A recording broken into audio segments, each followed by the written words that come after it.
20 మంది లేనటువంటి సభ కూడా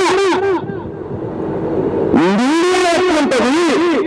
వేలాది మంది ప్రజలు వచ్చిన దగ్గర ఎటువైంది ఈ మీడియా? ఏమైపోయింది అనంటే ఏం జరిగిందో తెలుసా? ఇండియా పార్క్ దగ్గర జరుగుతున్నటువంటి ఈ రైతు ఎడ్యుకేషన్ అనేటువంటి ఈ జర్నీని కవర్ చేయాలని ఈ చైతన్య నారాయణ విద్యా సంస్థలు ఈ తీరుతారన్న పైసలు పంపిస్తాయి. అర్థమైందా?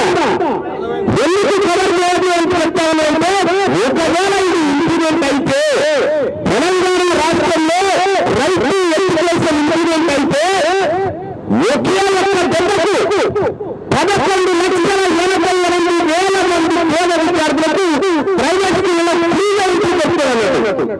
మరి ఆ వ్యాపారం ఇన్ని లక్షల కోట్ల రూపాయల వ్యాపారం పెట్టుబడి.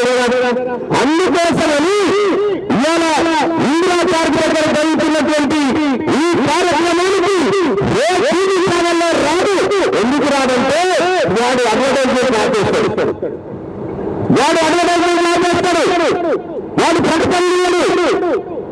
మరి ప్రకటన ఇవ్వకపోతే ఈయన మంది నడిస్తేనే సరే కానీ ఈ మీడియా వ్యవస్థకు ఈ ప్రజలకు సంబంధించిన సమస్యలు